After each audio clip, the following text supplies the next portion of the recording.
with Christian Miller, two-time national champion and team captain for the Alabama Crimson Tide, and former Carolina Panther, and his father, Corey Miller, the pastor of pain, a 9-year NFL veteran with the New York Giants, and University of South Carolina Hall of Famer. This is the Miller's Edge.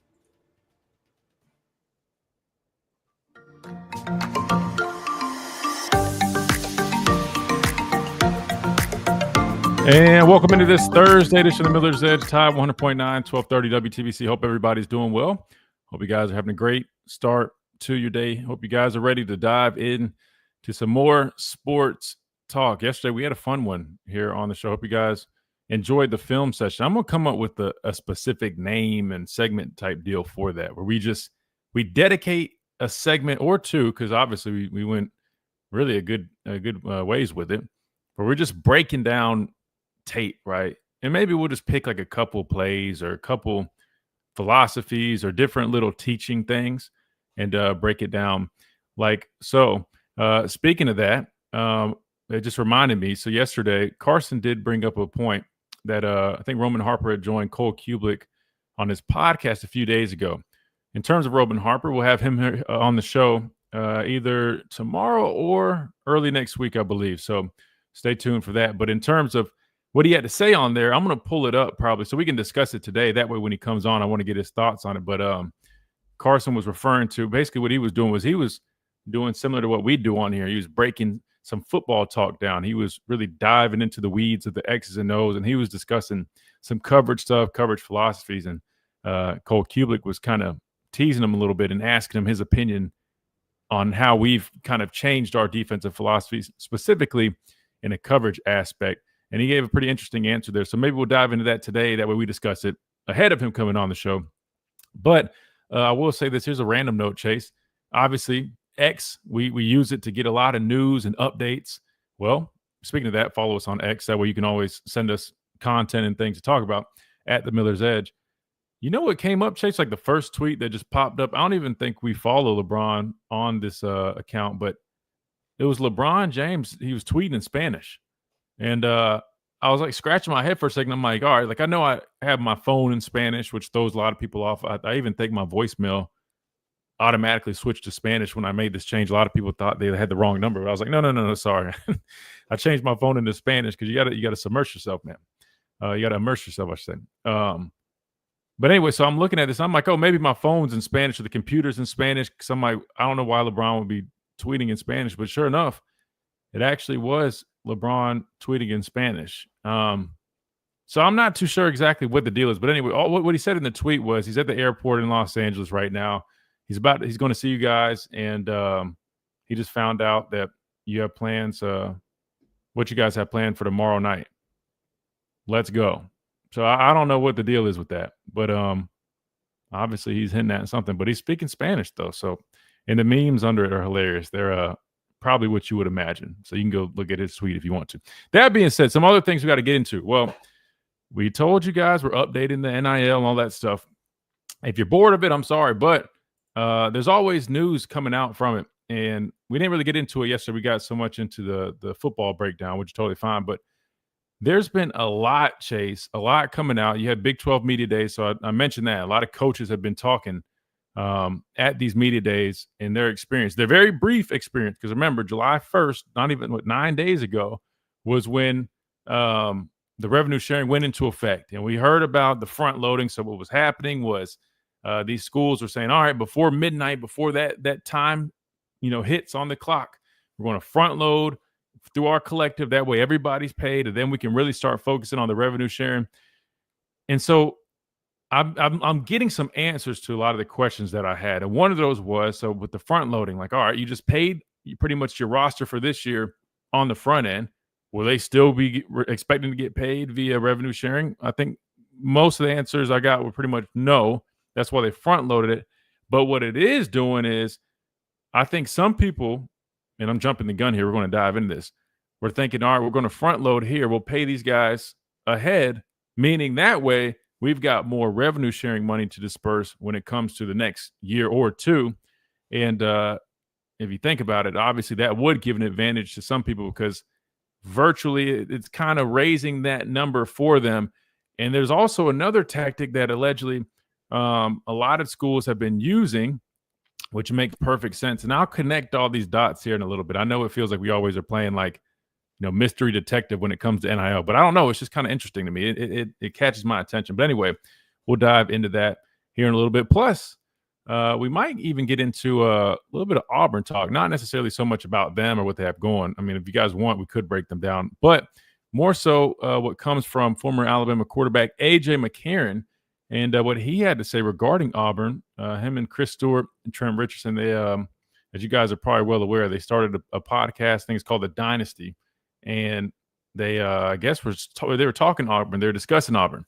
And AJ had some interesting comments to say about Auburn, which left a lot of their fans. It really was about Hugh Freeze and Auburn, but a lot of their fans weren't too happy, and there was a lot of reaction. So maybe we'll dive into that as well. So that's kind of what we've got on the table for you guys today. But per usual, I always got to remind you and invite you, 205-342-9904.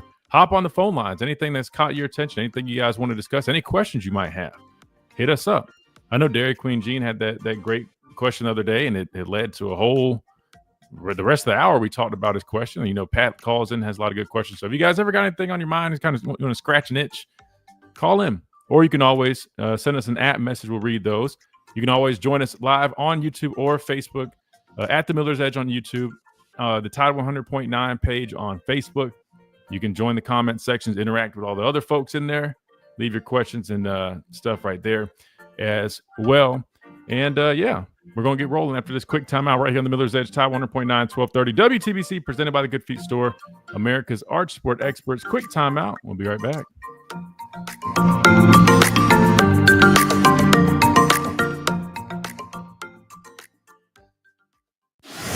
The Tide 100.9 WTBC 1230 Sports Radio studio is presented by B-Dry Alabama. Dwight Carson, what's up? Tia, no, I do not watch Love Island. I do not. Unfortunately, I'm sorry to break it to you. I don't. I see all the memes, though. Like the guy that allegedly thinks that girl likes to be dominated. I've seen that meme 1,000 times. And he was supposed to be from Puerto Rico, but then come to find out he's not Puerto Rican. He just lived in Puerto Rico for a couple years or something. And of course, I've seen the memes of what they do. I would say when the cameras aren't rolling, but obviously they still are rolling. But when they think they're not rolling, I've unfortunately seen all that crap too, which is kind of crazy to me. I mean, so much for your digital footprint, man. But I guess like the goal of those people that go on those shows, I feel like, is always get famous. That's why they act a fool on there, because they know if they get famous, then they can become an influencer and just live off of social media and all that crap.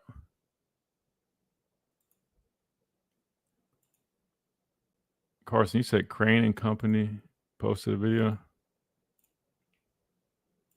I'll be honest, I need to kind of be a little more filled in with this whole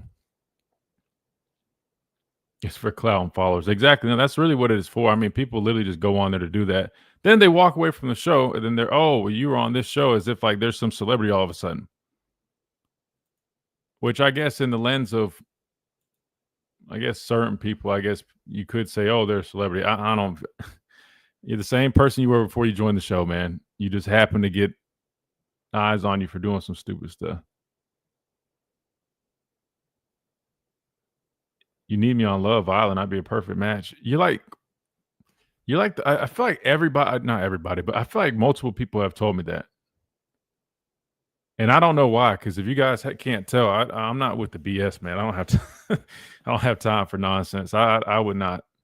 I would be boring. I don't get why people think I would be a good fit for that show. I would be boring. I don't do the drama. But I guess that's why they think I would be good. You got the Love Island look. I mean, I guess that's a compliment, but again, I don't think I would be with any of all that nonsense. I'm not doing any of that. I'll pass. It's just crazy you said that.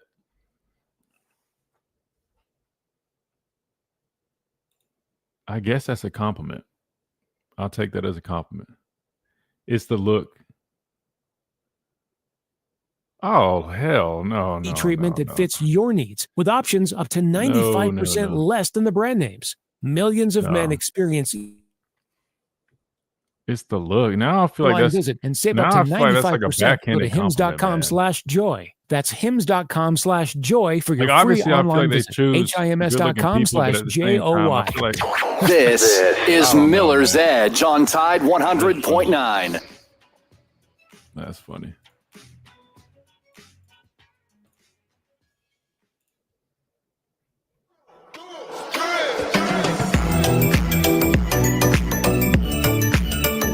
And welcome back into this Thursday edition of Miller's Edge, Tide 100.9, 1230 WTBC. Chase, I feel like you just chose some like Love Island sounding track. I mean, Tia's over here talking about Love Island. She's over here trying to get us all the way off track.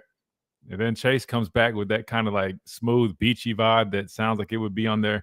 For the record, I don't really watch it. Now, hold on. I'm not going to say I don't really. The only reason I threw really in there is because I've seen the clips. I've seen the Twitter clips. But I don't watch the show. I'll be honest. I don't even really know what it comes on. Chase, do you watch it? Not really. I've seen clips on Twitter. I think it's on Netflix, if I'm not mistaken. I get confused, man, because I feel like there's literally a million of these shows, right? What are they called? Wait, was one called like Perfect Match? And then I've heard of there's one. There is one on Netflix that I've seen come up where it's like they've got like a robot thing and like tells them what to do. Damn, I don't know what that one's called though. Have you seen Love is Blind? Is that what that is? Wait, Love is Blind. Wait, hold on. I think I did watch that, but like the Mexican version to practice my Spanish. I think somebody recommended like a reality show. Okay. I think that was one. Is that where they like hide behind the doors or something? They talk. Yeah, that one. I watched it. I loved that series. It was fun. You know what's, man? I didn't really. I don't know. Maybe the Mexico version is different. I don't know. It was just kind of weird to me, man. It was. I don't know. I couldn't really get into it. There was one. Man, we're going way off, but who cares? It's a Thursday. We're just having fun. I will say. I did get into the Bachelor or Bachelorette. Which one is it? Whenever they had that dude, what's his name? Like Matt James or something. I think I watched that one because I remember maybe it wasn't. Maybe it was another season. I just remember it was around like COVID time.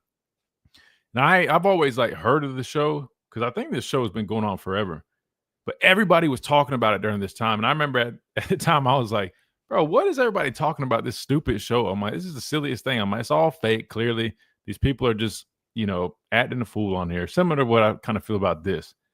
And I just remember I finally tuned in one time, Chase, and I was like, damn, wait, this actually is really interesting, man. And maybe that's how people feel about this Love Island. I don't know, but Love Island, I mean, I feel like that's all I see on social media. And then really the only people we follow on here is sports pages, but still, it just pops up. But yeah, I don't know. In terms of some football talk, though, that is funny. Where should we start? We got a few folks lined up on the phone lines. We're going to go to you guys here in a second. But I think I might start with this video because we've been meaning to play this, and it's only a few minutes long. So I just want to get to it before we forget about it. Because once we start rolling with you guys on the phone line, you guys know how that goes. But it was talking about Alabama's needs for 2025. And I want to dive into that again because we talk about it a lot, but obviously I like hearing other perspectives. Plus, you got SEC Media Days coming up next week, so just kind of a little bit of a preview for that. So why don't we start there before we head to the phone lines? But I promise we're coming to you guys here in a second. But first, let's start with this quick little video. You got JD Piquel, y'all's favorite, right? Not. On 3 Sports. Alabama's needs in 2025. Let's hear what they had to say. What are the must-haves for them here in 2025? New segment we're going to do here for a couple of different teams leading up to the college football season. I want to talk about what these teams must have on offense, on defense, and then we'll do a quick culture observation. Can't speak too authoritatively on culture because we're not in the building, but just kind of the vibe we're getting, talking to people, and just overall coming out of last season and the way people in that building are talking about their own football team to the media. So before we do that, though, Alabama fans, make sure you are subscribed if you want make sure you subscribe to the Miller's Edge. That's what he's talking about. Pretty much creates the demand for the must-haves for Alabama on offense. You go a lot of different ways. I think it really just comes down to reliability at quarterback. Notice what I said. Not better at quarterback, not a better star at quarterback or more star power at quarterback. I'm talking reliability, because Jalen Milroe, for all of his faults last year, which we have highlighted many, he was not straight up a bad quarterback. He was just inconsistent.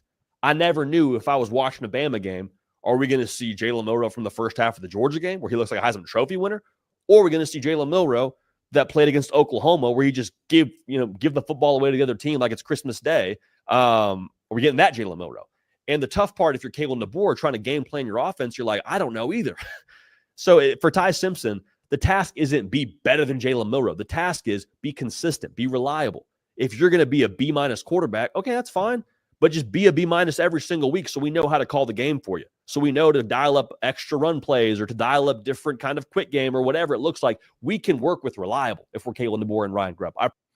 Now, I got to stop him there, okay? Because I'll be honest with you. I mean, just by that answer, we already know we're getting very surface level talking, right? I mean, literally, do I agree that we needed much more consistency? 100%. That literally was the word I used for Jalen, the defense. I used it all the time last year. But you know what keeps just like, I don't know why it's just going over everybody's head, Chase. It's almost as if like people just like either they forget or they don't watch. But I mean, how do you just completely skip over and just act as if like our offensive line is just like, this perfect unit? I know everybody with the preseason lists and all these charts and all the numbers and stuff that I get they look at that part. But think about the last couple of years, Chase, how we looked at the offensive line units here. And we said, oh, this is going to be a unit. What was it, 2 years ago? Was it 2023? We're looking at, Big Latham and Booker and all these guys. And we're like, oh, man, look at the size. Remember, Chase? 2 years ago, everybody kept raving about, oh, Alabama, ESPN showing the stats. The biggest offensive line in college football, average height and weight, bigger than everybody. What were the stats from that offensive line, Chase? We were damn last in the country in protecting the quarterback.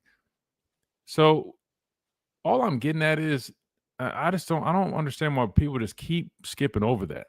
Now, I do expect us to hopefully improve in terms of the offensive line play. And it did improve from 23 to 24. I get it. I know everybody's like, oh, well, look at the stats. They did improve. Yeah, we did improve. But if you still turn on the tape, man, I mean, it was not, the best group. Matter of fact, Cole Cubitt covers a lot of football, played offensive line. I mean, he had us like fourth or fifth, I think, in the conference.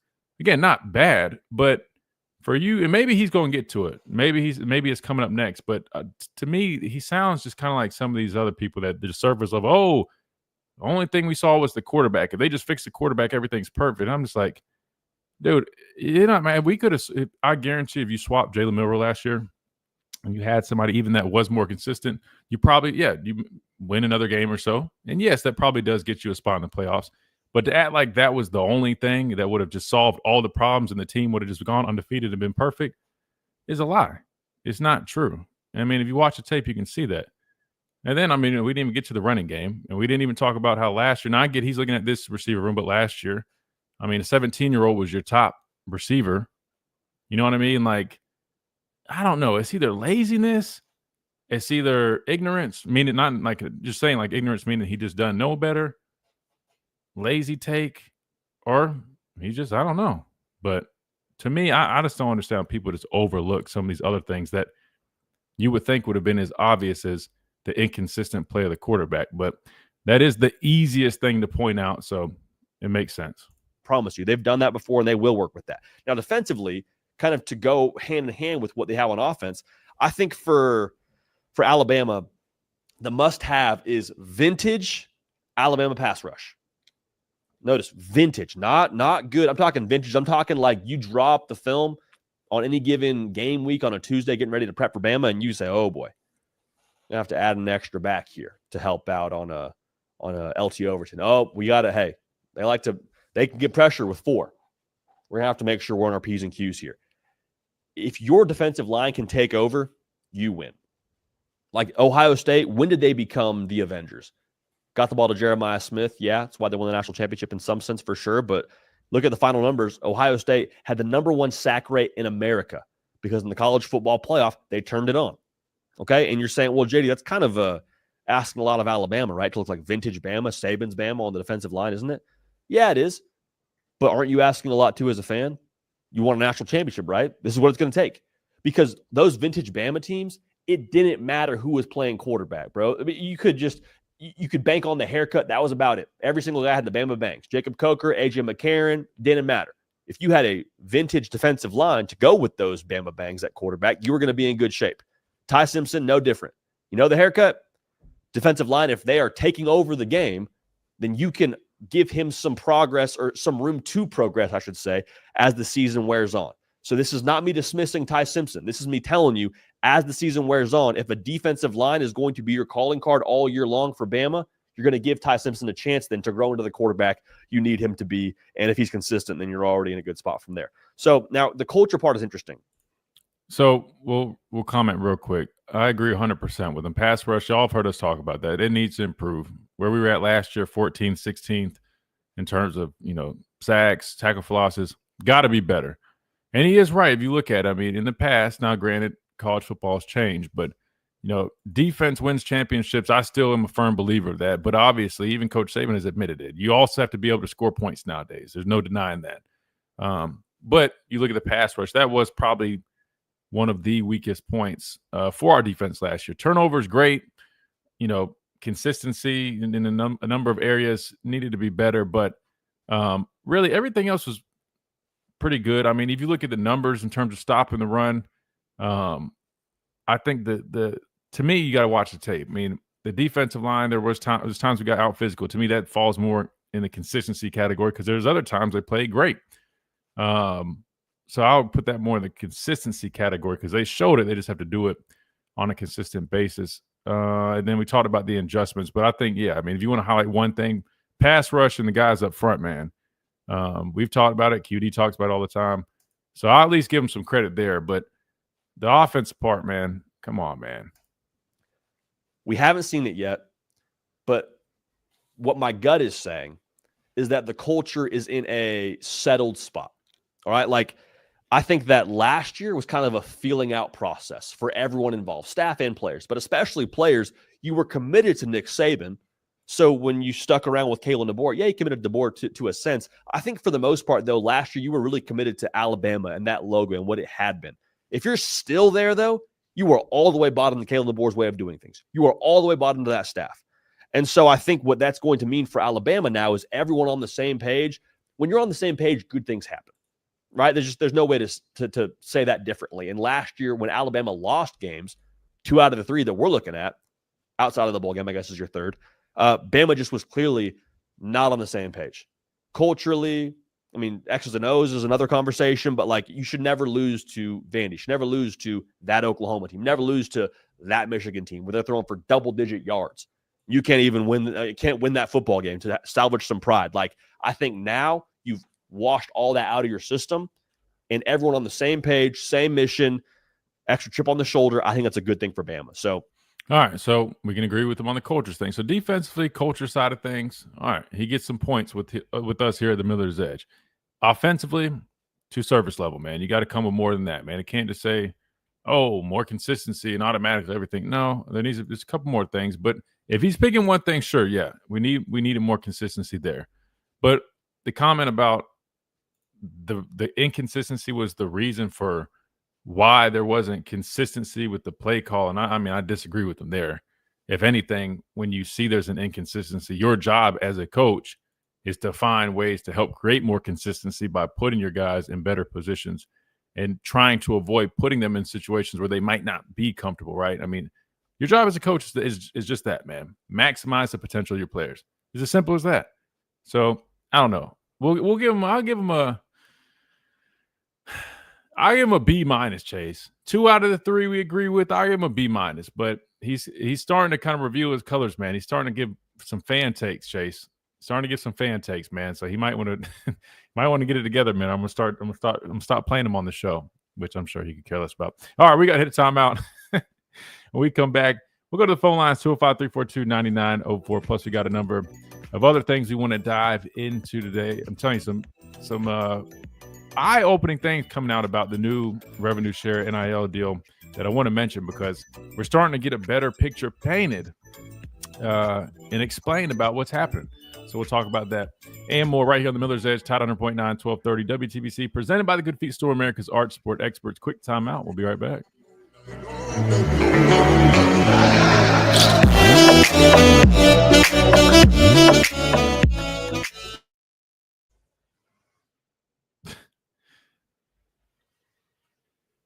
Why are y'all always getting blocked by people or blocking people? Y'all, I feel like y'all are messy, man. What y'all being messy about?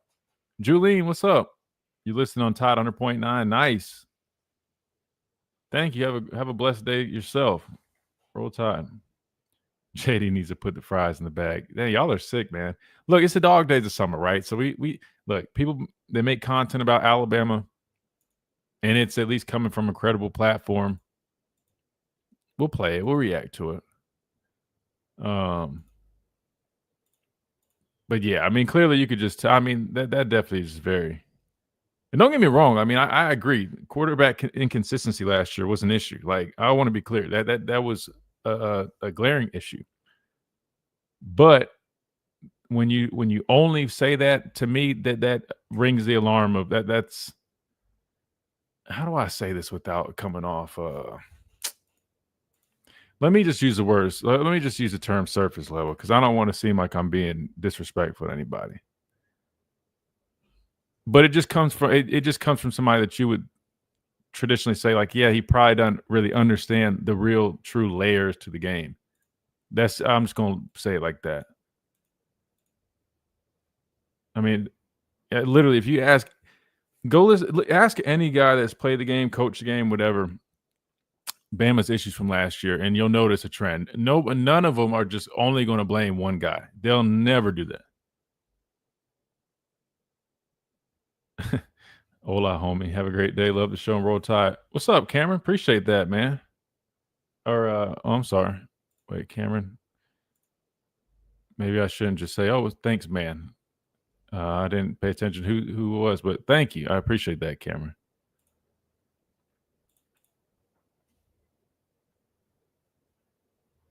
Appreciate you guys all joining in here. If you guys haven't already, if you're on YouTube, man, drop us like. That always helps push the content. And make sure you guys share it too. I know you guys have plenty of other friends, family, whoever that like talking sports, Alabama, which we get into other things just outside Alabama. But obviously we talk majority Alabama. You guys like to talk about that. Share it with them. Very armchair. There you go, Carson. Located. That's a good one. My timeline is my piece. If I don't agree with the take, I'll probably block you. Dang, so you're blocking people just for if you disagree with them? Piping and vessels, CNC machine work, welding, laser cutting, pipe fitting, industrial maintenance. Yeah, Jalen makes some terrible plays. He's not the only one on the team that did that. Contributed to the loss. Today he was going in off Milroe one time, so I mean it makes sense why he kind of took that stance. 752-9. Which again, it's not even about like defending Milroe. I promise it's not that. It's just when you turn on the tape, man, like it's just so much more.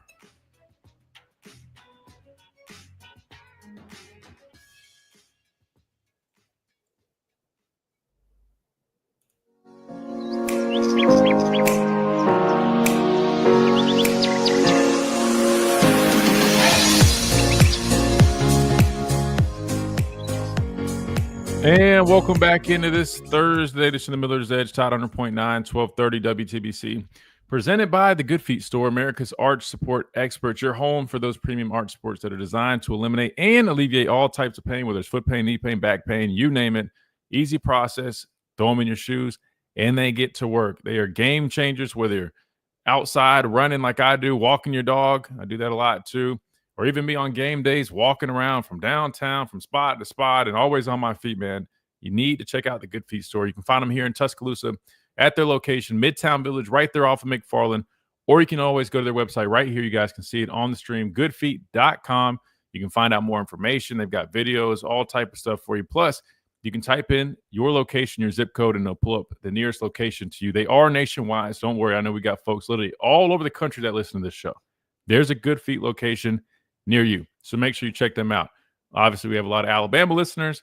Tuscaloosa location is in Midtown Village. Birmingham, there's one. South Alabama, there's one. So they've got you covered there. But again, these things are incredible, man. If you're like me, dealing with quad tendonitis, lower back pain, stiff hips, I had surgery on both groins. I don't know if you guys knew that. It happened in the spring, right?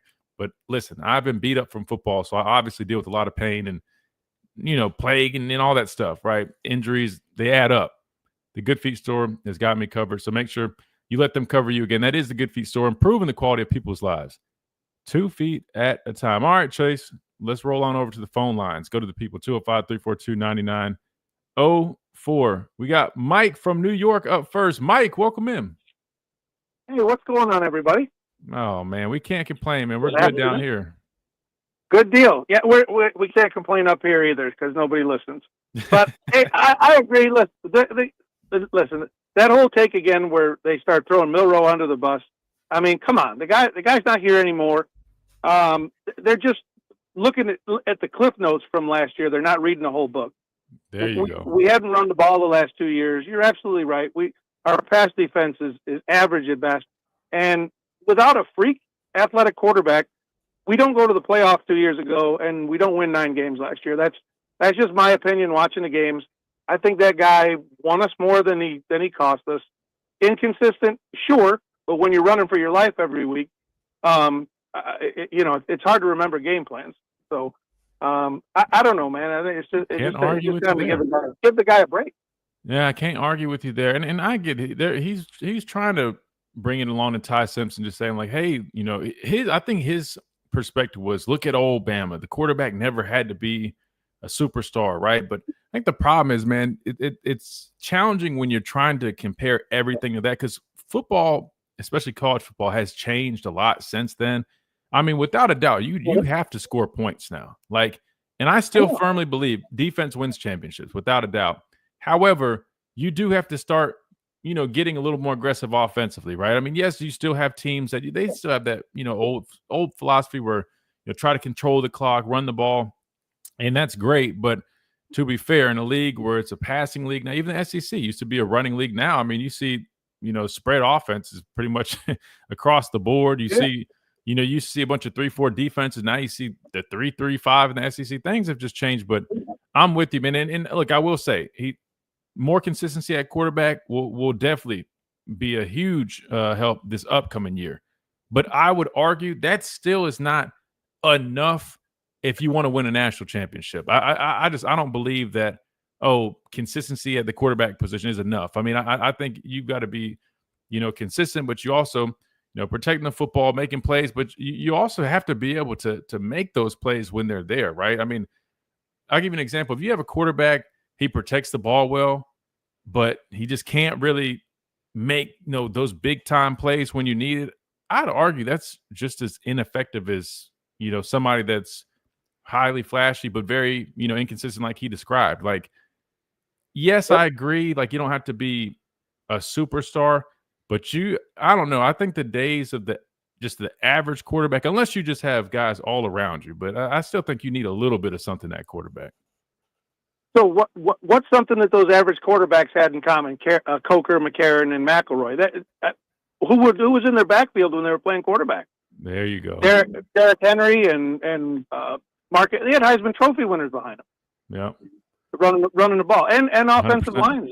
Huge offensive lines. But anyway, you're right, and that's why I'm mad he didn't bring up that point. Like, you're just saying, if Ty can just be consistent, but how do you not mention the running game? I would argue that, and that's exactly what I'm talking about, Mike. Like, yeah, Ty can be consistent. It will help. But without establishing a running game, you still are putting a lot of pressure on him to make all these plays. And that's not a very efficient offense. An efficient offense is able to run the football effectively, right? Especially in the moments that you need it. You hear my dad talk about that 4-minute offense, all that kind of, like, all those things are important. And that's why you have to have balance, man. That's why this obsession right now with the quarterback position here at the University of Alabama, it completely overlooks the other key components, which I get it. You got those frisbee catching dogs, like my dad likes to call them, in that receiver room. You expect those guys paired up with Ryan Grubb, who probably are going to lean into that passing, and you expect them to lean into that, and that should be a big part of the offense, which is great.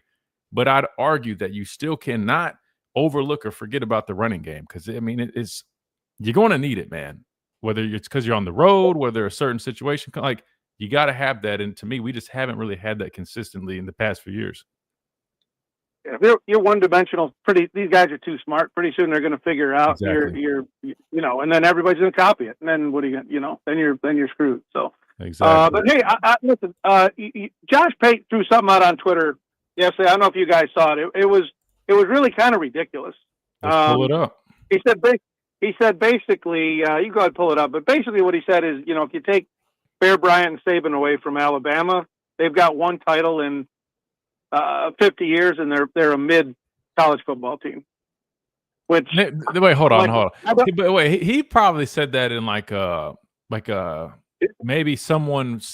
maybe that's a take somebody would make that would catch a you know what I'm saying? People come up with these like hypotheticals. I don't know. He said this yesterday.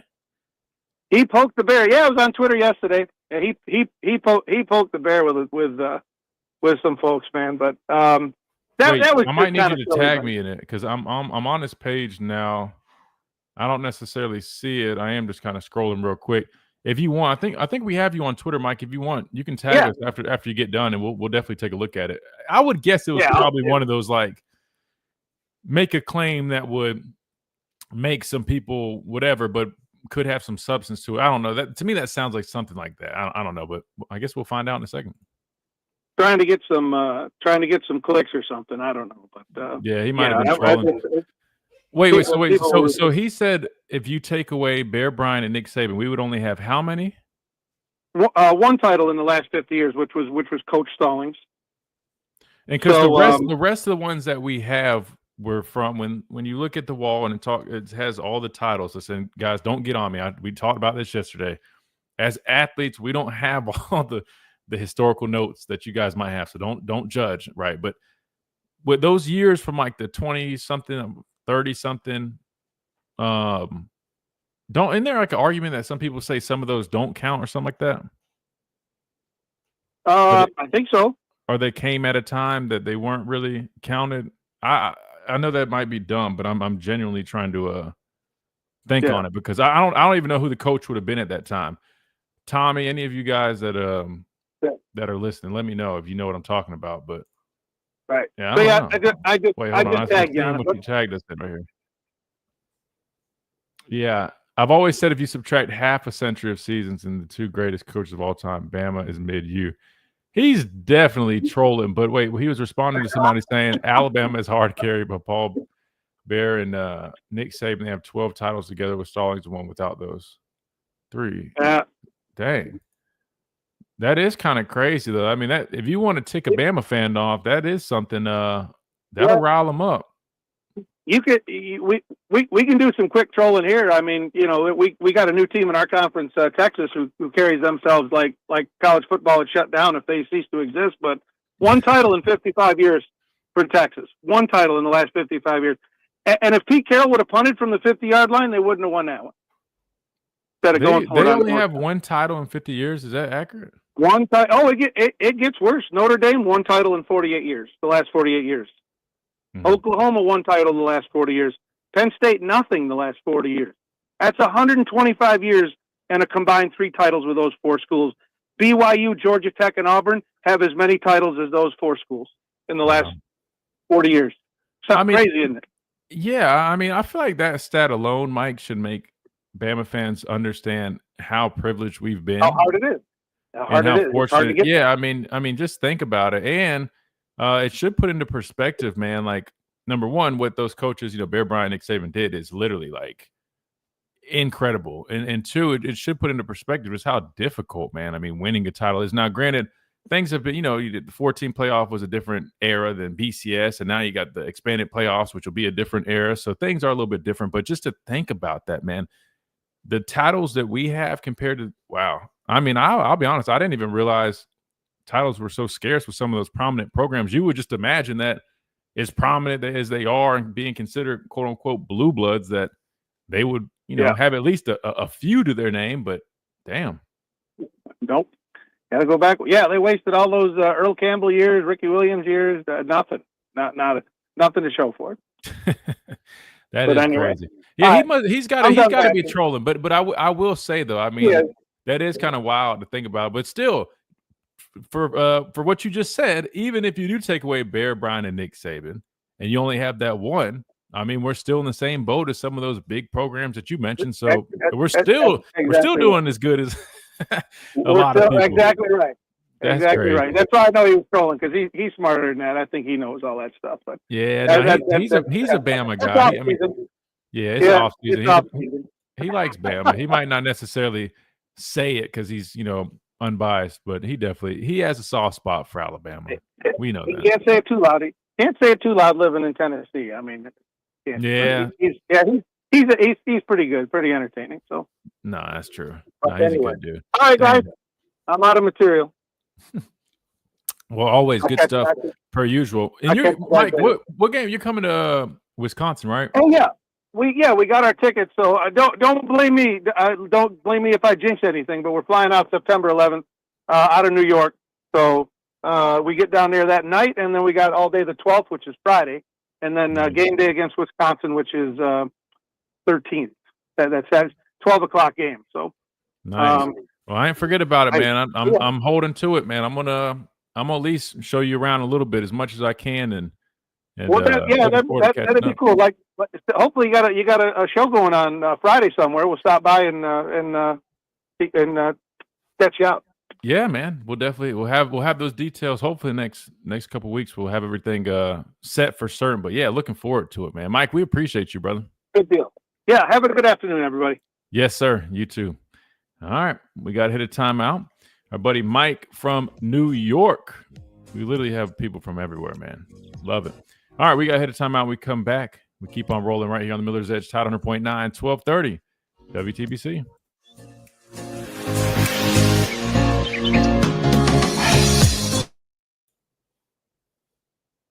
Yeah, he was trolling. He was trolling with the guy that made that comment. Wait, how many does Penn State? Wait, how many titles does Penn State have?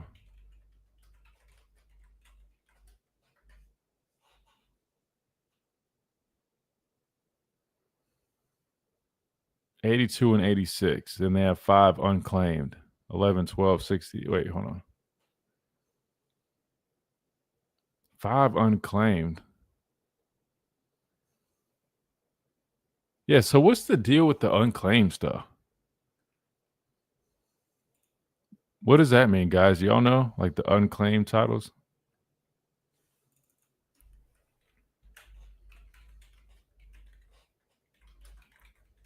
I know Google knows. We're going to look it up. Oh, God, that could have been bad.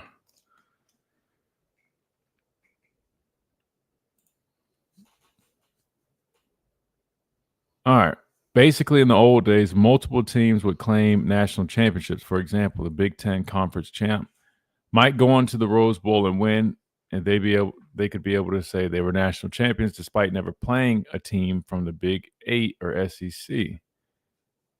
The sports pundits would compare the best teams despite the fact. So this is literally like people just self-proclaiming they're national champions. Huh. That's kind of interesting. I mean, so what was our claim in those years? You know what? Matter of fact, we got the historian on we got the Bama historian lined up. We're going to ask him. He'll definitely know. The same can be said with Bob Stoots. Barry Switzer, OU. Yeah, I mean, to be fair, I mean, I feel like if you think about it, I mean, like if any of these dynasties, I feel like if you take away the prominent coach during that era, I mean, so obviously Josh Pate was just kind of playing off with a comment that LSU fan made, which is just silly. Which I'm like, why would he hate? I mean, Coach Saban won you guys the national championship while he was there. Just be happy with it. Or maybe that's why. Maybe he's salty. Miller's Edge. Maybe he's salty because he feels like they would have had the dynasty if he stayed. That's actually something to think about.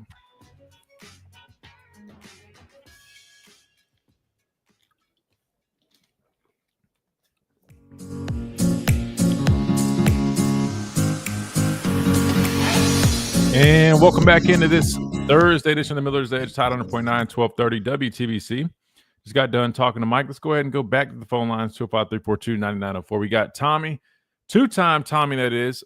Tommy is a Bama historian, right? So why don't we ask Tommy, right? Because I'm trying to learn more about this history stuff. Tommy, tell me, do you know the answer to this question? In terms of the claimed and unclaimed championships, the years that Alabama has, I guess, those early championships that might have been considered unclaimed or whatever the term may be, do you know about those? Who we might have beaten? Do you feel like they? Yeah. Obviously, you're going to say they are valid. I'm not saying they're not valid, but I'm genuinely asking. Well, no, yes, I know the history.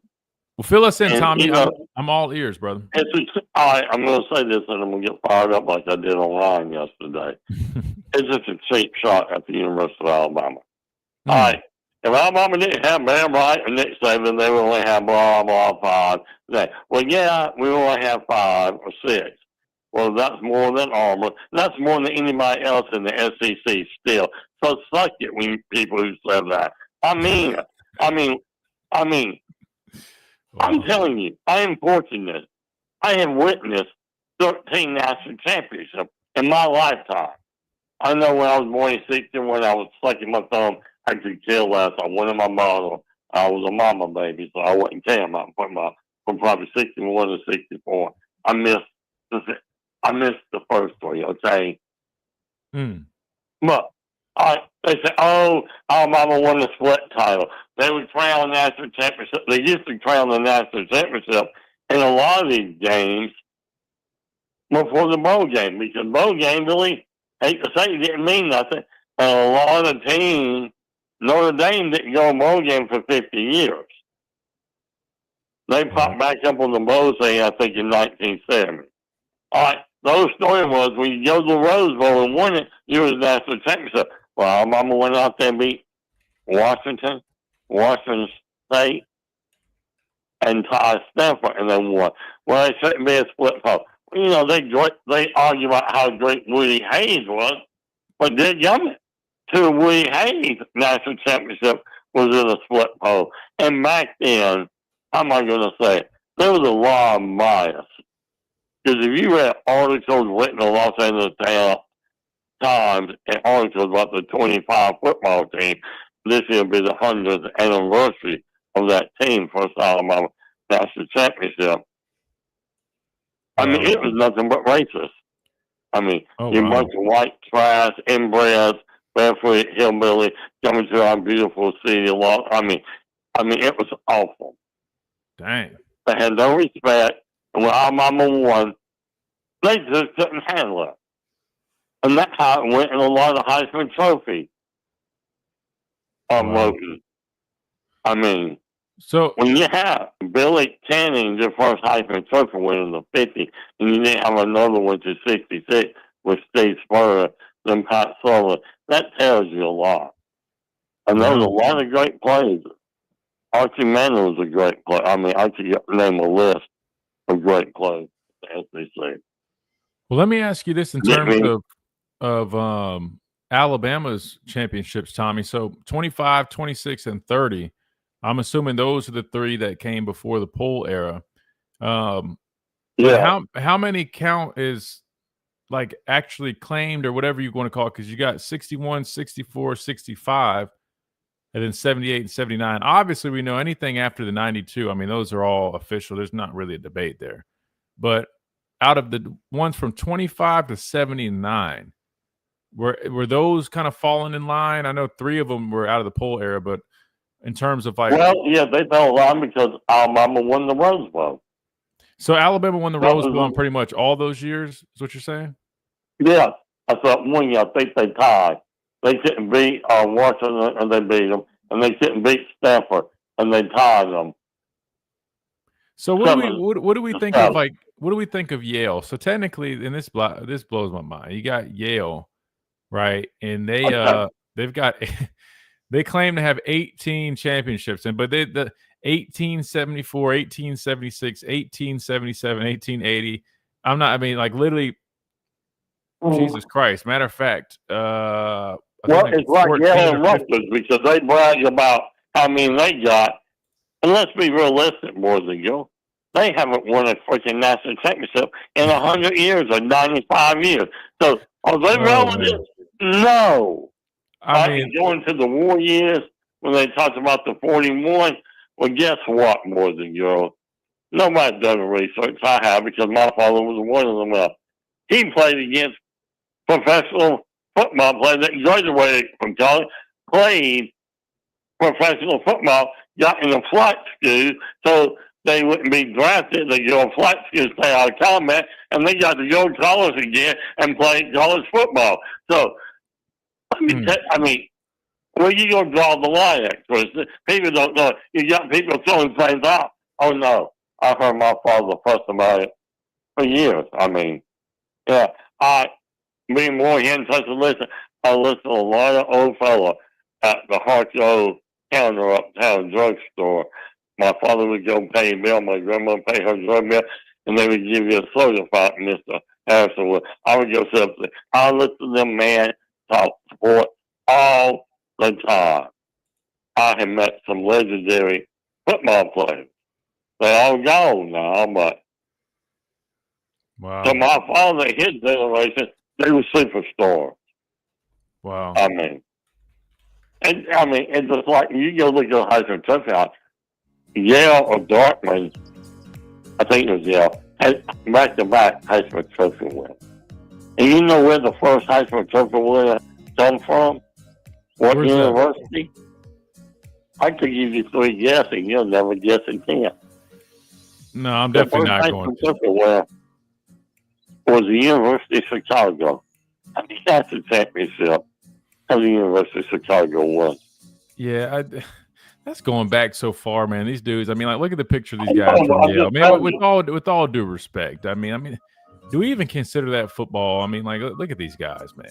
I get it's part of the history, man. So I don't want to knock them too bad, but I mean, if we're comparing that to the number of championships with this other stuff nowadays, yeah, I don't know. It's part of the history, so be it. But that makes sense. I've learned some more. So there was my history lesson for today. Thanks to two-time Tommy. Tommy, I appreciate you filling me in on that, man. Well, I mean, we don't know, and you listen to some of those, how am I going to say this without getting in trouble, some smart-ass sports writers want to get people fired up. And, hey, you need to do this. Like Doug Seagram, but I need to give up this one. I said, bite your lip. You don't know what them men went to. They went off to war and come back. And some of them men didn't have fingers and came back and finished college education. I spent on the 45 Rose Bowl was legally blind in one eye, but I know. Well, now that you say that, I shouldn't make fun of some of the old football teams because you're right. They were literally going to war and playing or coming back. So you know what? All right, I'll pay my respects to some of those. Well, that's a good point. I'll take that. Tommy, we appreciate you, man. I know you do. All right. Y'all have a great day. Talk to you later, man. Yes, sir. You too, brother. All right. Top of the hour break. We'll come back. We'll keep on rolling right here on the Miller's Edge. Tide 100.9, 1230 WTBC.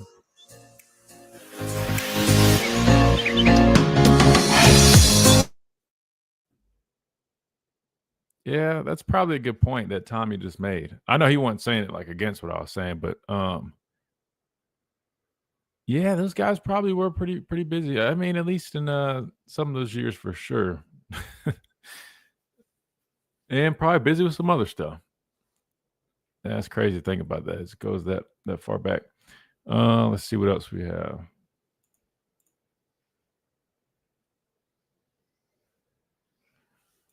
Oh, this is what we need to get into. So the guy that was supposed to be the co-chair with Coach Saban has now formed a nonprofit called Saving College Sports. We're going to have to talk this one through because I'm trying to understand how a booster who's donating arguably the most money right now is claiming that he wants to save the sport. Sir, aren't you contributing to the damage? Or maybe I'm missing something. Maybe I'm not understanding something. I mean, because I don't know. Let's see if we can read it. Texas Tech billionaire booster, Cody Campbell. He looks pretty young to be a billionaire, don't you say? Announced the formation of a new nonprofit dedicated to college sports. Saving College Sports aims to create a path to a sustainable future. I'm trying to understand this, guys. Co-founder of Texas Tech's NIL Collective, is also the chairman of the Texas Tech Board of Regents. Sold his oil and natural gas company, Double Eagle, to Diamondback Energy in February for approximately $4.08 billion in cash and stock. Wow. Well, I guess when you sell an oil and gas company for $4 billion, I guess you can pretty much just do what you want with it, right? I don't know what is how is he going to save college athletics though while he's contributing to all this money being paid? I mean, he's the guy that paid that pitcher, the softball pitcher, $1 million, just signed or had that offensive tackle commit for $5 million. College sports are in trouble, Cody Campbell wrote on X. We need to save all of them, from big schools to small schools, and from big money sports like football and basketball to non-revenue. I'm on a mission to make sure that all 500,000 student athletes in this country continue to have the opportunity for education and character development. So is he trying to save the sports that could be potentially cut? All right, take that $4 billion and go, I don't know, financially support as many as you can then, if it's so important to you. But, buddy, all the money you're dishing out is part of the reason they're probably going to have to act some – Either I'm just not understanding this completely, or this guy has no self-awareness, man, or this is a joke. There must be something I'm missing. There's got to be. This is Miller's Edge on Tide 100.9.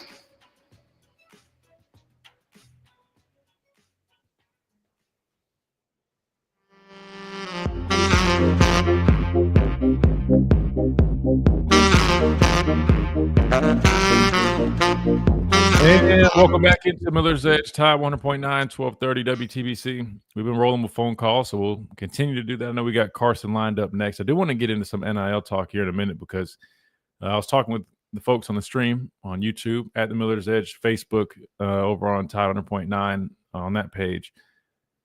You got the Texas Tech billionaire booster, Cody Campbell, the one who was set to serve as co-chair with Coach Saban on the College Sports Commission. Now he's formed a nonprofit called Saving College Sports, and allegedly he's trying to play Superman. But either I'm not understanding or grasping this whole concept correctly, but wouldn't the guy that's pushing all this money, again, the $1 million deal, two of them actually, to that pitcher, remember they re-signed her, the big $5 million deal to that offensive tackle, I mean, he's talking about trying to save the other sports that maybe aren't necessarily revenue generating, but when you're pushing all that money through collectives like that, which allegedly that's not even supposed to be the case anymore, but we'll talk about why it's still happening here in a minute.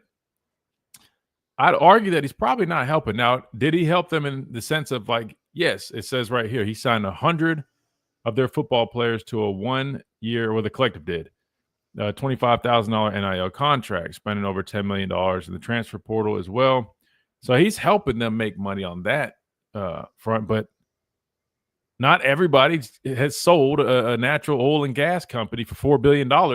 So where does he think the money's just going to come from? I don't know. Maybe Carson has a better idea. 205-342-9904 is the number. Carson, welcome in.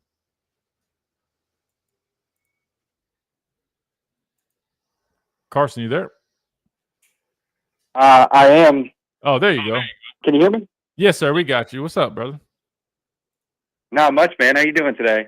Man, I can't complain. I'm just reading this article, man. It's not making sense to me, brother. But not a lot does in college athletics anymore. No, I'm just out here staring at the golf course. Me and my wife just bought a house at the country club, so it's a little wet, so I'm gonna get out there maybe if it's dry enough. Oh, nice. But, yeah, we're moving on up in the world. There you go. Hit them straight if you get to get out there, man. Yeah, I've been playing some good golf recently, so I mean, it's been fun. But There you go. yeah, I don't know about the NIL stuff. I've kind of stopped looking into it a little bit. I mean, of course, you read the news, but I've kind of just been like, all right, enough running my head into a wall with trying to figure it out. At least on my end, just my personal. Like, I'm like, golly. Yeah, I don't blame you. Really. Hell, if I wasn't, hosting a sports talk show, I really could care less about it. But the fact is, I mean, it's a big deal with where we're headed. Oh, yeah. The quick little rundown that I'll give you real quick. What I've learned is, because this was my question. All right, so the collectives, I know they still can do deals, but in my head, I'm like, oh, they'll now serve their true purpose, which was find accurate deals, because that's the only thing that's going to be accepted. And I'll talk about that in a little bit. But what I've learned is what they're doing now is, because you can do this legally, they're using the collective to pay high school recruits. So the revenue sharing, they're focusing on the actual guys on the team, but they're using the collective to take care of these high school recruits. So what does that mean? Well, that's a huge problem, because really it is. And I understand now what people mean by, people are playing on different rules. I'm not saying what Auburn was saying about us, but this makes a little more sense now why someone might say, oh, well, they don't. Because now what people can do is, technically you could front load a kid and say, hey, we're going to pay this kid before he gets on campus all this money. And now that's not really going to be counted in that revenue share salary cap. That can be a huge problem. I think it can. I think if it's mismanaged, absolutely. I think overall the gist of it, I understand a little bit, because you look at AAU basketball. Like what has kind of happened in that landscape a little bit, just from what I know, is like a lot of these companies were coming in anyways. So now it's like, more control of like, hey, no, we can kind of dictate this now, where it's like you see the kid who went to BYU, AJ Debonsa. He's going to be the number 1 overall pick next year. If he doesn't, then he got the Nike deal that was what, $6 million or $5 million before, and this was when he was in high school, and he's going to BYU. Well, there's just a lot of influence, I think, that can happen when it's not controlled. So I do, if it's managed correctly, I think that something like this could be better for an X program, whoever that program is, or whoever those programs are. You can kind of navigate it a little bit better with like, okay, this is the plan for you. This is what we're giving you. And it kind of stays concise, because right now it's crazy. And I agree with you. If it's mismanaged, it's horrendous. Well, think about it like this. Two things here. Think about it like this. A team like Texas, if they are able just to pay these high schoolers through their collective, and there's not really any guidelines to stop the amount, or because the high schoolers, they don't have to use the clearinghouse. I know we've talked about Deloitte and all that stuff where you have to submit deals. They're not subject to that. So that does need to be looked at. To me, I don't know how that's, you know what I'm saying? Because now you've got what Texas could do is say, oh yeah, we got our $20.5 million revenue share. That's cool. We'll worry about that. But hey, we got this 5-star. All right, so here's the deal. We're going to pay you $400,000 through our revenue sharing thing, but we'll go ahead and give you $1 million up front as a recruit, right as you sign or whatever, right before, at the last minute, before you do have to actually submit stuff.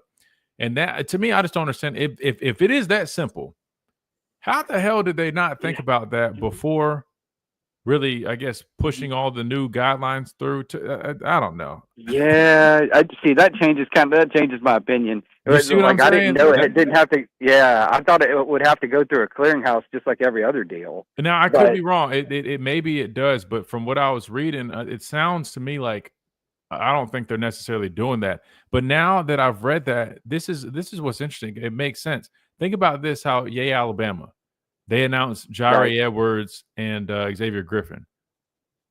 I would argue that they probably had some type of compensation for that whole commitment type, announcement deal. Think about it. That's 100%, three-day yeah. Alabama. Yeah. Yeah, Right. I'm starting to connect some dots. I'm like, all right, so maybe I was a little You got naive. your cap on. Maybe I was a little naive. Maybe I thought, oh man, we got these guidelines. We should be good, right? Now I see why everybody was saying, no, it's not, Yeah. not very great either. Well, look, along the lines of that, look, I know there's some commits coming through, but there's one I'll throw out there that I don't know if Pat has brought up yet. Another 5-star that no one's really talking about, but it's Jaira Edwards' teammate, Derek Cooper, another 5-star, who there's been a lot of buzz of like, you're coming with me. And he's a running back, but he's an athlete, number 1 athlete in the country. I don't know if he'll play running back at Alabama if he comes here, but freak athlete. So that's just another guy. Not getting too much into it because I don't really know. I've just been seeing the rumblings of talking about Derek Cooper at Alabama. So that'll be I'm gonna look into him. So I got him pulled up here. So 6'1", 205. I didn't realize. So is he from Hollywood, Florida? That guy? Oh yeah, he went to Chaminade. I think the same school as Jeremiah Smith. Yeah. Okay, I see him. Dang, They played. So you said they're teammates? Yeah. I think they played like 7-on-7 together or something like that. Oh, I got you. If I'm not mistaken, I know they took pictures together and like they're really good friends. So I'm not exactly certain, but they might have done camps together and they were like good friends because of that. But I'm not too sure. Shooter, we signed too because again, not even just off the stars, but this dude's got some juice. I got his highlights pulled up here on the stream. Oh yeah, no, he's freaky. He'll be the most athletic guy in that class. Yeah, he's explosive, man. He can hit the hole. Goodness, and he's not a small dude. He's 6'1", 205. I mean, he's got good size too. Man, you talk about signing two backs like that. We won't be talking about inconsistency running the football no more. I mean that. Nope. Yeah, no, he's freaky. Like he's real deal. I think he outside of Xavier Griffin and Jaira Edwards, he'd be in that tier 1 category for the class, where it's like he could be the best overall player of just on raw ability. Wow. So that's just my opinion. But I did want to bring up something to you. What I did call in for is one little side note. You wore the white sleeve on your left arm, not your right arm. You said it was your right arm. It was your left arm. I think it was most of the time I left because here's what it was. So I tore my I broke my elbow. You wore the brace too, right? Yeah. So what happened was I broke my elbow in high school, man. Like as a freshman, and it was that left arm. So I used to wear it on that arm for that. But I think my senior year I started wearing the sleeve on my right arm after tearing my bicep. So I think there was probably both. But you're right though. It definitely mostly was on the left. But yeah, no, it's crazy. It's crazy how when I was telling that one story, I mean, you immediately go, "Oh yeah." I knew. Like, I knew. Yeah, because Jamie. I referenced it afterwards because Jamie played a little bit after that. Like he wasn't playing as much that year that you were talking about. But I remember that he used to wear the bands on his arms, like when he was started, or when he did play a lot. And I just remembered that. And I was like, wait, Jimmy Mosley wore the bands on his arms. I used to think it was cool because me and you were like the same age. And so like I was in high school or like in college, like right when my freshman year was like your freshman year or my sophomore year is your freshman year. I can't remember. I graduated 13. But I just remember I got like a memory. I got an elephant brain where it's like, no, I remember what the players wore. But I did want to call in because I was watching a video on an Oregon preview, and it was by Crane & Co. And they did an Oregon preview, and they were talking about just the overall state of Oregon and what they're going to be. And they were talking about Dante Moore, the quarterback. And I've been seeing so much of this bias towards Alabama or not talking about the quarterback position. And I'm like, or not that they're not talking about it, but saying that there's a question mark, like, oh, what is Ty Simpson going to be? Blah, blah, blah. And then I see this preview on Oregon, and we're basically in the same scenario as them. Look, Dante Moore is a 3-year player who has not started. You know, he sat behind Bo Nix. He sat behind Dylan Gabriel. He was a 5-star recruit. number two quarterback, just like Ty. Ty was the number 2 quarterback, if I'm not mistaken. But they're hyping him up. And I'm like, they're saying, oh, like this kid is so impressive. This kid can make all the throws. Like, we're excited to see what he can do, and it's just like, he's got a ton of talent around him, and it's looking like Oregon's going to kind of just march their way right into the playoff again. And I'm like, okay, like, I get it. I understand. But, like, why aren't you saying the same things about Ty Simpson? Like, is it just scenario, or is there some, like, I just want people to be fair. Like, it's like, I'm not sitting here saying Ty's the eighth wonder. I'm not, but like, at least be fair. And like, cause I think like they're similar. It's like, come on, like, Dante Moore went to UCLA, transferred, sat, and they were commending him on waiting his turn at Oregon. And I'm like, y'all haven't said this once about Ty Simpson, where he sat, he waited, and they're just like talking about all of the intangible stuff about Dante Moore. And I'm like, it's the same as Ty Simpson. Like, I don't know. That's a good point. Yeah, I mean, it could be a number of things. I mean, people might just look at Oregon. They see what they're able to do with, Bo, and then Dylan Gabriel. And then you got this guy coming in, and people might just say, look, they look at that system and how those guys were able to have success coming in to that program. They expected out of this guy. I'm with you, though. I mean, I still would be reserved on him just for the same reasons as anybody else, that I haven't really seen, to have those meaningful snaps, right? I mean, obviously, this is one thing I know about when it comes to analysts and breaking stuff down. If you don't have any tape on a guy, or really even sometimes when you do have, I mean, really when it comes to a breakdown, I mean, you could try to pump things up as positive as you like. You can try to find and dig as deep as you want for every little detail that you can. Or you can always just call a spade and just say, look, man, we just don't really know a whole bunch. We can say we hope, or we expect, or if he follows in that same pattern or trend as the previous guys, and if he limits interceptions, if he's consistently, making that. Yeah, so I think it comes from that. But, for some reason, I think just sometimes there's like, how do you explain it, man? I like, you just go off of what you've, maybe seen out of, or for example, I think people look at Alabama and the offense last couple of years.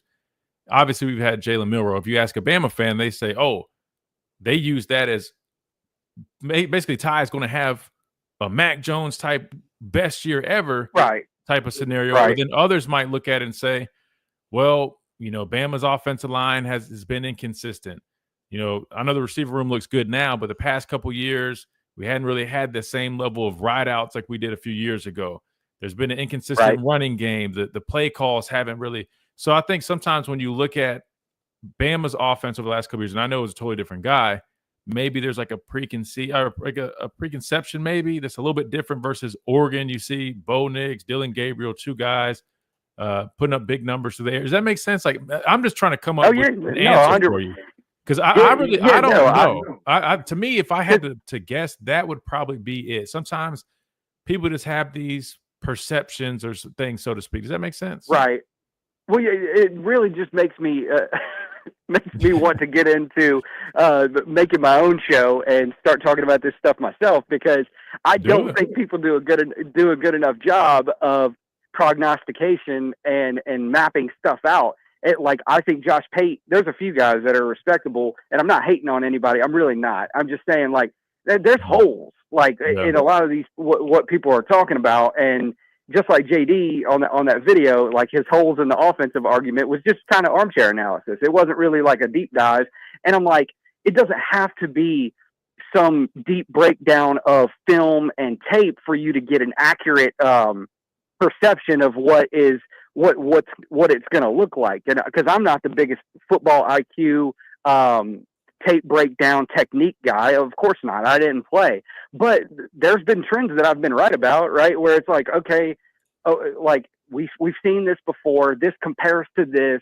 Not to say it's 100% correct, but like, you have a history, right? Of like knowing how things typically go, and like you make your prediction off that, just like everybody else. But like, I'm just like, wait, there's a little bit too many holes, not making parallels and not making I don't know. Maybe I'm just like a no. You're right. No, you're right. And I'll say this. No, you definitely know your ball. But when it comes to these analysts, man, that's why you got to understand, especially this time of year. My dad said it best, man. I mean, we could sit here, whether it's Alabama, Georgia, Oregon, Texas. We could sit there. We could come up with reasons why they're going to win the national championship. We could come up with reasons why they're not going to win the national championship. People really are they're just talking, right? No one knows what's going to happen. Yeah. Does Alabama have the potential to win a national championship? Sure. Do they have the potential to lose 3 games during the regular season again? Yeah, they do. Everybody does. Like, people might get mad if I say that. It's not a knock on Alabama. That's how college football is. Could Georgia lose 3 games? Yeah. Could Texas? Yeah, I think so. But some schedules are a little bit more favorable than others. But you get my point, though.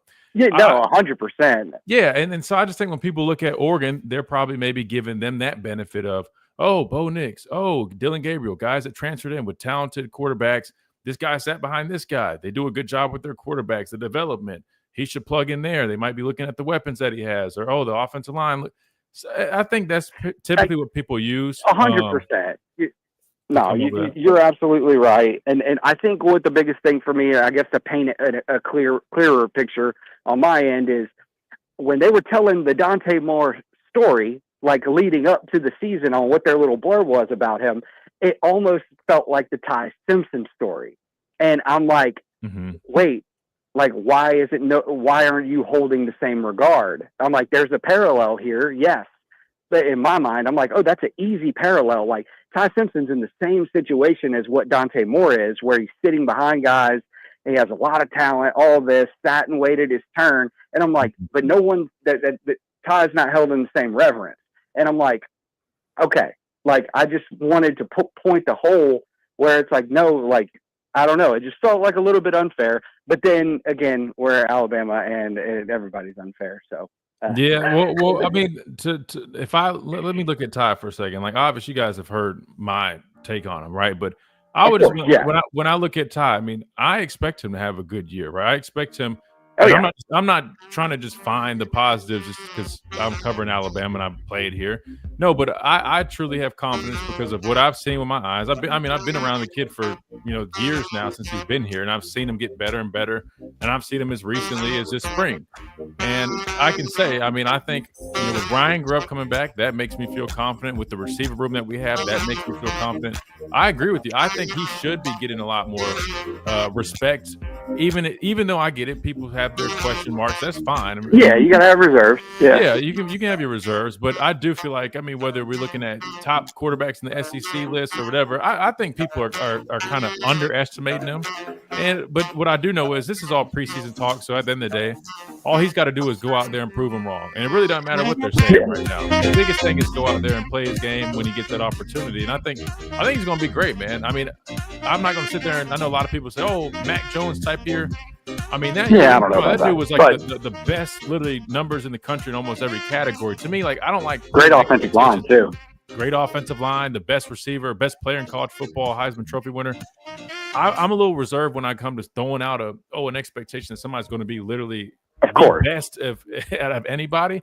But I would say I definitely think he's more than capable of being the quarterback you need him to be. I think he's going to be one of the better quarterbacks in the SEC. You got a couple good ones right now. I mean, Lagway.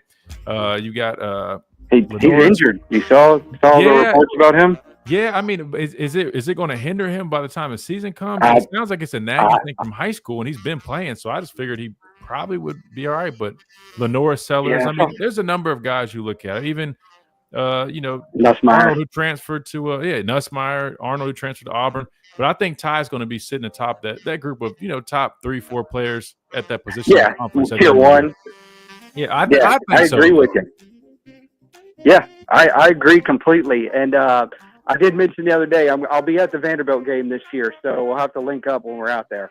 Absolutely, man. Yeah, no, I'd link up with you just like I told Mike, man. We'll catch up. We'll have the details on where the show is going to be at on Friday. Then definitely, if I can, man, try to show you around a little bit too. I know I told Mike, man, I'm going to try to get him in the building and show him some of those championship trophies and stuff. So I'll try to do the same with you. It's my birthday. Sounds like I might just have to sign up to be a tour guide a couple weeks to see this upcoming season. Oh, man.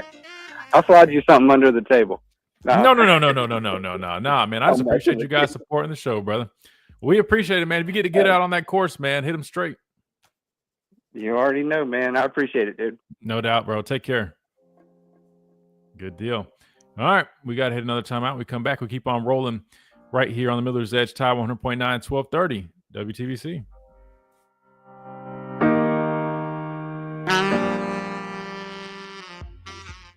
At Tuscaloosa Mazda, they are expanding their showroom to...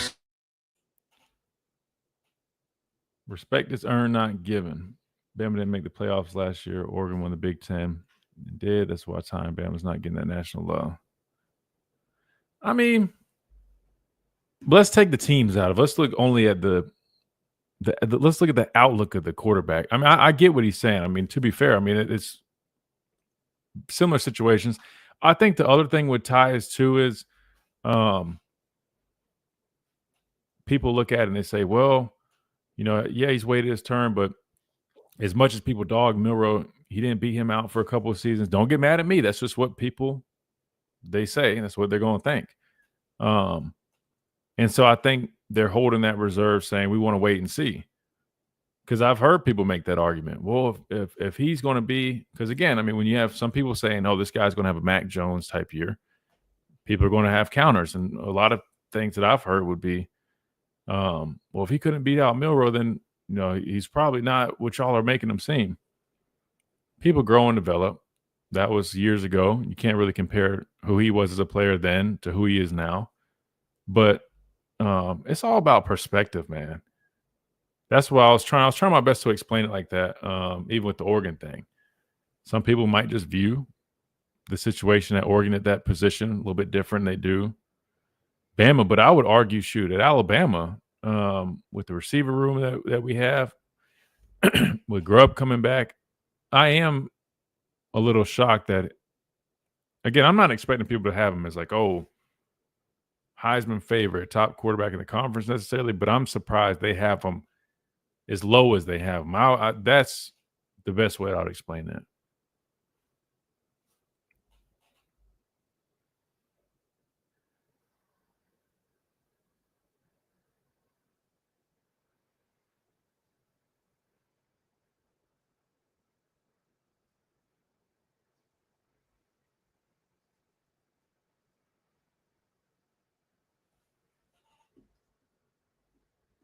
That's how I would explain that. All right, we I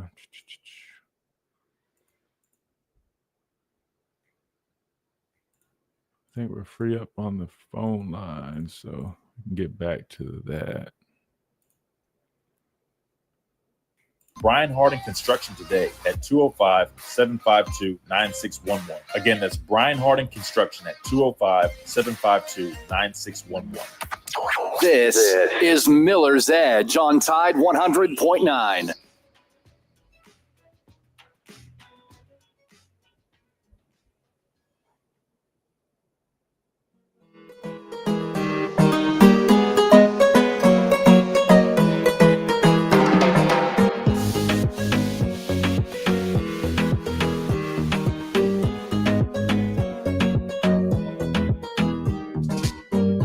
And welcome back into the Miller's Edge, Tide 100.9, 1230 WTBC, presented by the Good Feet Store, America's arch support experts. All right.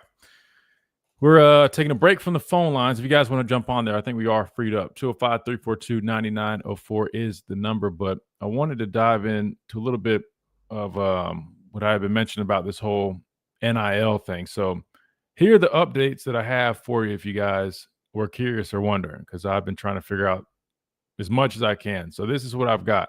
So now what you're seeing is you got schools guaranteeing third-party NIL deals, collectives paying recruits, and $50 million front-loaded on rosters.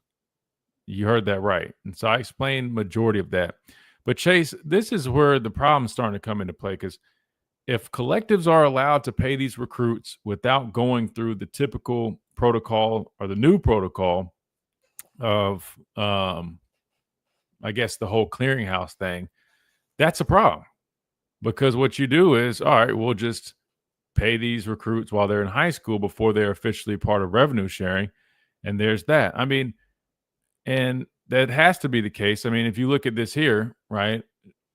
Yeah, Alabama announces the decision of Xavier Griffin and Jare Edwards. Now, I mean, I didn't confirm this, but one would assume that if our collective paired up with him for his announcement, there was some type of compensation. Could I be wrong? Absolutely. But if you've got one party saying, oh, well, that's what's happening, collectives are paying recruits, and you look at this here, I mean, that's clear as day in my opinion. So look, I think there just needs to be guidelines. There just needs to be guidelines on the high school thing. And obviously we've talked enough about guidelines, but I just don't understand how you you missed that one. I mean, Chase, don't you think, like, if you were sitting in that room when they're coming up with this new legislation, I mean, don't you think that would be a no-brainer to say, all right, what would be some loopholes that people could try to come up with? Oh, what if they try to just pay the high school recruits directly? Don't you think that would be kind of simple to just go ahead and say, hey, we need to take care of that, Chase? In this case for college football, no. They've made everything so simple, the most complex equations known to man. Things like this is why I scratch my head, especially with this NIL stuff. It's just something more that just it's like a deeper hole we're trying to dig out of, especially with this. This is huge.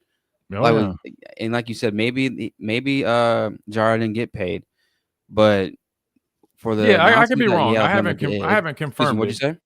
Yeah, I said sorry. I said I haven't confirmed it, right? But yeah, right. I mean, my bad. No. You know, I was agreeing with you. You're right. I didn't confirm it, but wouldn't you agree that it's kind of like, I don't know. One would assume that, like, if they're agreeing to do the commitment with them, sure, it could be like, oh yeah, like he just wants to do it because he's coming to Alabama, but he's doing it through the collective. Yeah, Alabama is the collective for Alabama. I mean, I think you'd almost be naive to think, oh, okay, he just was doing that for fun. No. I think there's obviously some type of communication, coordination, whatever you want to call it.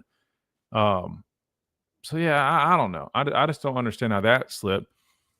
And you got Pete Nako's reporting right here. I got it pulled up.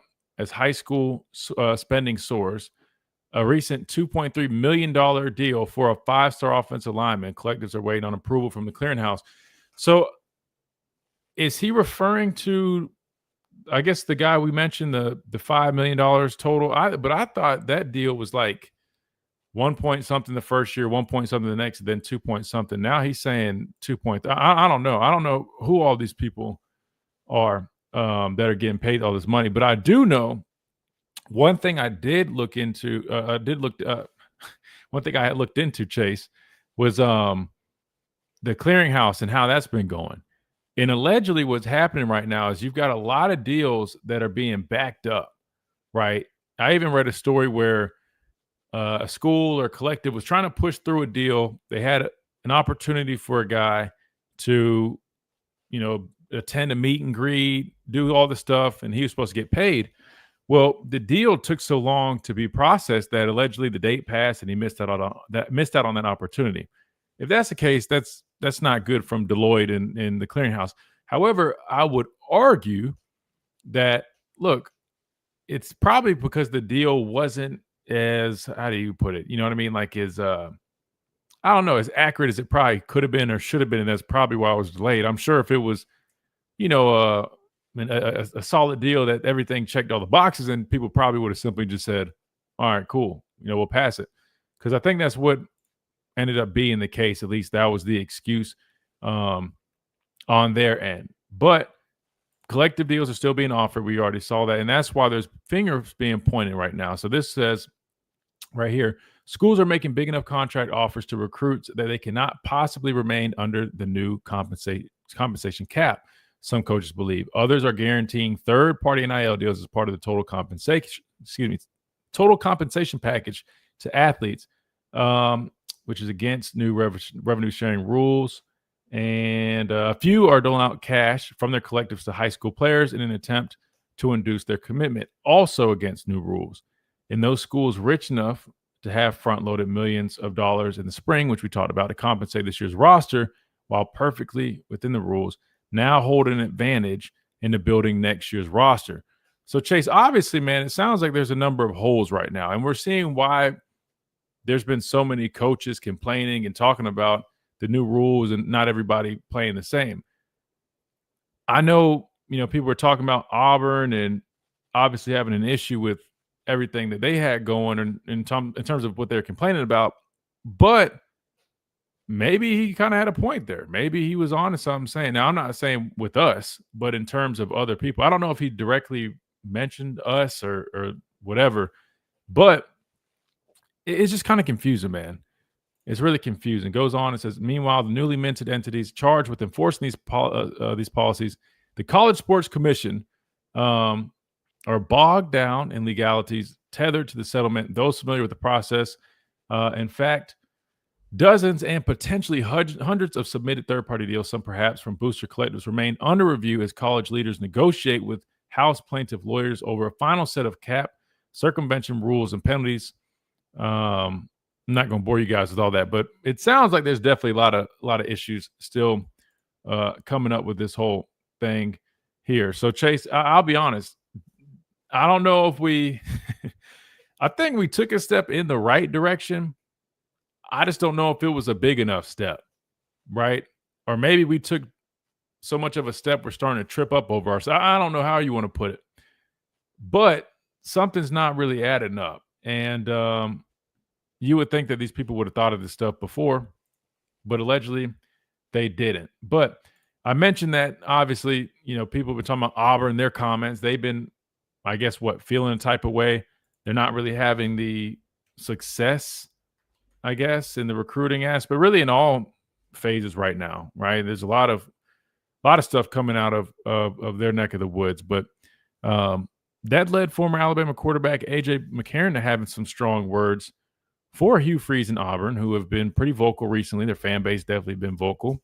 And so, look, I'm not trying to just hate on Auburn because it's Auburn, but I did find A.J.'s comments pretty interesting. So let's hear what former Alabama quarterback A.J. McCarron had to say regarding Auburn, who, again, might be falling victim to some of this stuff going on because they're having a hard time keeping up right now. They're really just trying to keep their head above water. But let's hear what AJ had to say regarding that. Hugh Freeze is full of shit. I think Hugh Freeze is trying to do whatever he can to save face. He's starting to feel pressure at Auburn, going into his third year, not having the success that the alumni, the boosters, everybody donating a lot of money thought that he would have by this point. I think he's trying to figure out and scramble on why they are not successful. And it goes back to what I was talking about earlier, right? The state of Alabama is ran by Alabama fans, Alabama alumni, whether you like it or not, right? And I've never been one to absolutely just hate on Auburn. Hell, I've caught hell from Alabama fans for cheering for some of my friends that played at at Auburn. If you're from the state of Alabama, I think it is dumb for you not to sign with the University of Alabama. Your avenue for success with life after football is a lot greater, bigger, however you want to describe it, I think, with being a ex-Alabama football player compared to Auburn. So there you go. That was AJ talking on his podcast, The Dynasty, about Auburn and the state of things there with Hugh Freeze. Chase, I mean, what's your immediate reaction to hearing that? Now, again, I mean, Auburn's kind of in a tough spot. They're going on year 3, haven't had that success that they probably imagined. Sounding like they've been pumping money via collectives and things, hoping to boost the program up, trying to get them to a spot where they were at least satisfied at the direction they've been going. But looks like they're not very happy with a lot of things right now. And AJ had some strong comments, and he said, look, man, I mean, I think they're just trying to just save face at this point. I mean, do you feel like it's a case of that, or do you feel like maybe some of the things that Hugh Freeze has said is, I don't know, maybe there's a little bit of truth to it, or you think that he's just talking to try to save his tail? I think Auburn's kitchen is on fire. So they're trying to find everything under the sun to divert the attention somewhere else. And why not do it with your rival, the University of Alabama?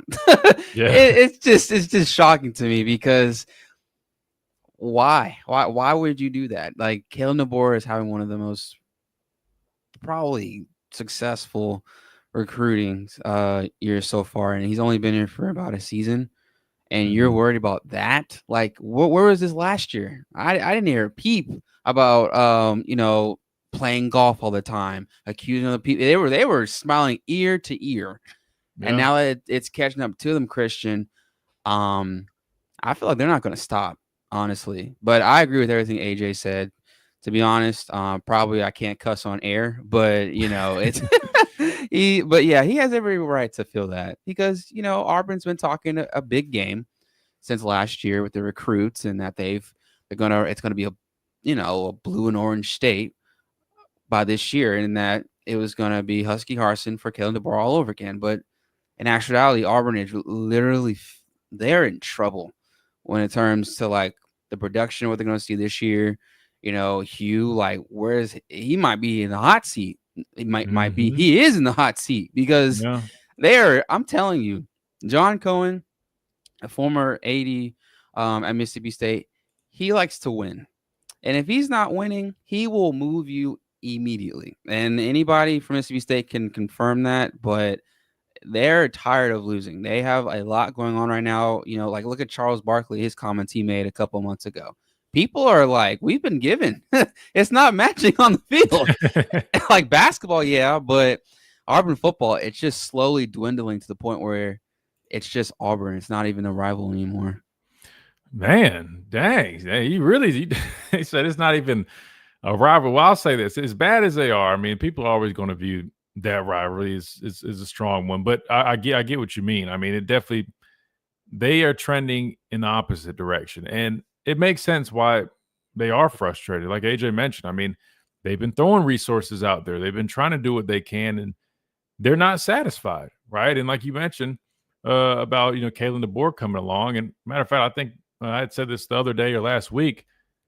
They saw Nick Saban retire. They were all jumping with joy, had their pom-poms out, and probably thought it was finally their opportunity to get the leg up on us. And they question, they're not going to be able to recruit anymore, this and that. Like you mentioned, they try to compare Kalen DeBoer to one of their failed hires. And I can only imagine how sick they probably feel seeing that it's just not the case. Now, to AJ's point about running the state of Alabama, I'll be honest. I mean, I'm not from here originally. I've lived here a long time now, but maybe there's a lot of people with I guess, University of Alabama ties. I can't really speak on that. I don't know too much on that. I would imagine that the University of Alabama is very prominent, but I do know a lot of people that have attended Auburn or graduated from Auburn. Good people, by the way, and smart people. But anyway, in terms of now, he did mention success after football and basically the connection and stuff. I do want to speak on that because obviously, as somebody covers a team, I work with the broadcast team, spend a lot of time. I will admit there are a lot of resources as a former player here at Alabama. The brand connects you with the number of people. Alabama is a national, should say international brand. Coach Saban's being recognized in Italy, right? So yeah, you're going to always be able to find people that are Alabama alumni, Alabama fans, and it should connect you. Well, I will say, I mean, that don't make it perfect. I mean, there are times, I'm just going to call a spade, that I feel like, and it could be because of NIL, could be because of a number of factors, that I don't feel like we always get, the most support or respect here on this show as a former player. Now, granted, we get a ton of it, and from you guys for sure. I'm not talking about the listener, so to speak. But I'll be honest. I mean, sometimes I look at, and the reason I come to that is because, see, my dad played at South Carolina. He played there years ago. But, in terms of the support when it comes to anything that he does with his golf tournaments, things like that, I mean, it's almost a given. Where sometimes I'll be honest, man. I mean, and I have great relationships with people, but sometimes, man, I just wonder if, with Alabama, it comes with, there's just so many people that have been here. There's so much focus on NIL now that sometimes, man, even just trying to, get some good support for our show, it hadn't been as simple as you would maybe assume. with that being said, I mean, in terms of opportunities and resources, yeah, AJ definitely is right. And I can't speak on Auburn in that aspect because I don't know. I don't really know too many former players that I've talked to and asked them, directly about that, the support as a former player. But I'd imagine they probably have some stuff in place, right? I mean, I'm sure they love their alumni, but is it as good as what we do? Probably not. I mean, Alabama does a really good job of it. So I don't know. Definitely just thought those are some interesting comments from AJ regarding that. But in terms of the whole Hugh Freeze thing, yeah, it does seem like you mentioned, there's a little bit of a fire going on. We'll see if they can put it out. Definitely a little bit of a fire under his seat. I mean, I would argue that if they don't get the job done this year, or at least show signs of significant improvement, he might not be there the following year. And then they'll really be stuck figuring things out. But I mentioned this other day in terms of like, people not. I literally know for a fact some of the tactics and things that they've done that were outside of the norm. And I don't, to me, I would warn them about casting stones in a glass house, because I don't understand that part. But anyway, we got to hit one last time out. We come back, we wrap things up on this Thursday edition of the Miller's Edge. Tide 100.9, 1230 WTBC, presented by the Good Feet Store, America's art support experts. We'll be right back.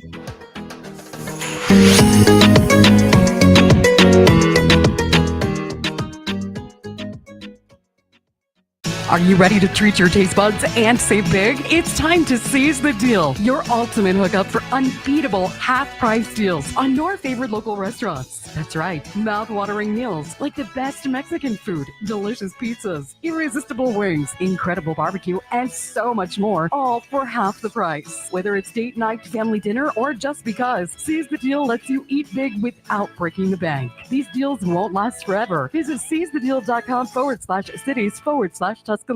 From our home base in Birmingham, Alabama, we are here treating patients from every generation across the United States and from around the world. We're here for the rookies and the dreamers trying to make a name for themselves. We are here for the achievers who are resilient and won't take no for an answer. We're here for the coaches, athletic trainers, and mentors who are shaping the next generation of legends. We are here for you, aggressively pursuing victory over injury. Learn more at Andrew. We bringing any players to the media? So the list, Mike, if you're talking about bringing who we're bringing as representatives, you got Caden Proctor, Deontay Lawson, and Tim Keenan. They'll be attending alongside Kalen DeBoer. You don't think they can afford Hugh Freeze's buyout? I thought everybody talked about Auburn having all this money. Well, all of a sudden they add in like not you with that question, Mike, but I'm saying in terms of like, oh, poor Auburn, they can't keep up. Didn't everybody talk about Auburn having all these resources?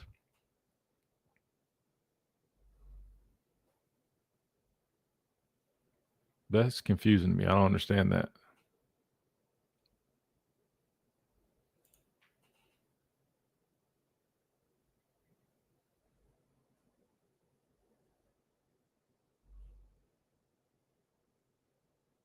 That's interesting. All right.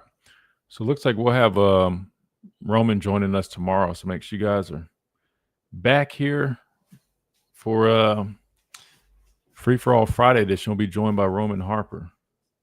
I'll get a time for you guys here shortly, but that'll be good, man. That'll be good. We'll definitely.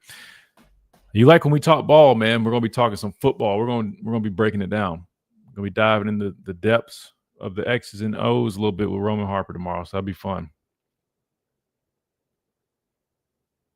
In Tuscaloosa, call Tidwell Chiropractic at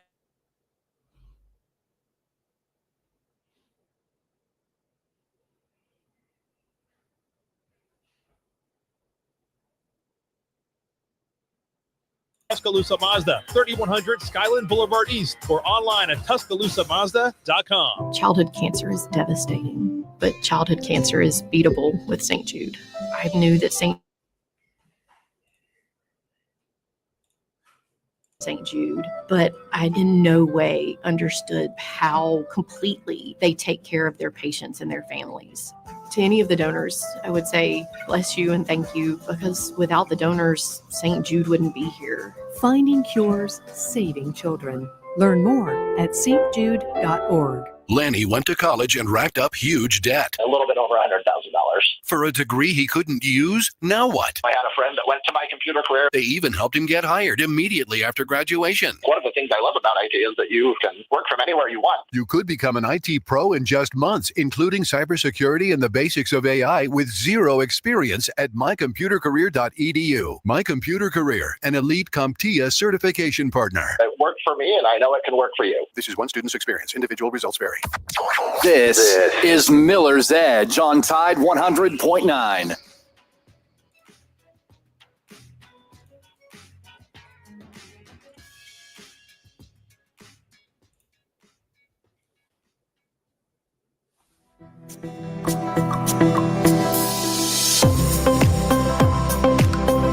And welcome back into the last few minutes here on the Miller's Edge, Tide 100.9, 1230 WTBC.